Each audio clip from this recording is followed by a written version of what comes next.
faut que tu prophétises encore sur un grand nombre de peuples et de nations et de langues et de rois. Apocalypse 10, verset 11. ASJH 1889 du Cap Haïtien.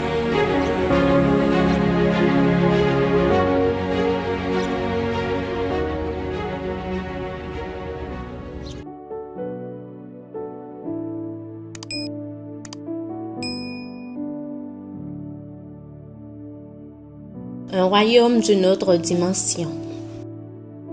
Une citation des témoignages de Sœur Ellen G. White. Jean 18, verset 36. Mon royaume n'est pas de ce monde, répondit Jésus. Le royaume de Dieu ne vient pas de manière à attirer l'attention. L'évangile de la grâce de Dieu, tout plein d'un esprit d'abnégation, ne pourra jamais s'accorder avec l'esprit du monde. Il y a là deux principes antagonistes. Ils sont nombreux dans le monde religieux d'aujourd'hui, ceux qui croient devoir s'affairer pour établir le royaume du Christ sous une forme terrestre et temporelle. Leur ambition est de faire du Christ le Seigneur des royaumes de ce monde, exerçant son autorité dans les tribunaux et dans les camps militaires, dans les parlements, les palais et sur les places du marché. Ils s'attendent à le voir gouverner par des lois sanctionnées par l'autorité humaine. Le Christ étant absent, il se substitue à lui en vue de mettre à exécution les lois de son royaume.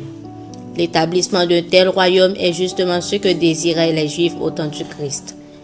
Ils auraient été prêts à recevoir Jésus s'il eût consenti à établir une domination temporelle, à imposer ce qu'ils estimaient être les lois de Dieu, et à faire d'eux les interprètes de sa volonté, les agents de son autorité. Mais il déclarait « Mon royaume n'est pas de ce monde ». Il refusait un trône terrestre. Le royaume du Christ ne sera pas établi par des décisions de tribunaux, de conseils ou d'assemblées législatives, ni par l'influence de grands hommes du monde.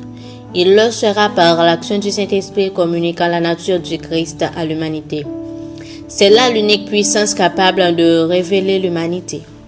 Et le moyen humain employé à cet effet, c'est l'enseignement et la mise en pratique de la parole de Dieu. Aujourd'hui, tout comme au jour du Christ, ceux qui travaillent en vue du royaume de Dieu ne sont pas les hommes réclamant d'être reconnus et soutenus par les gouvernements et les lois humaines, mais plutôt ceux qui annoncent en son nom au monde les vérités spirituelles qui renouvellent l'expérience de Paul chez ceux qui les reçoivent. Je suis crucifié avec Christ, et ce n'est plus moi qui vis, c'est Christ qui vit en moi. Galates 2, verset 20. Puissance de la grâce, page 13, paragraphe 2 à 5.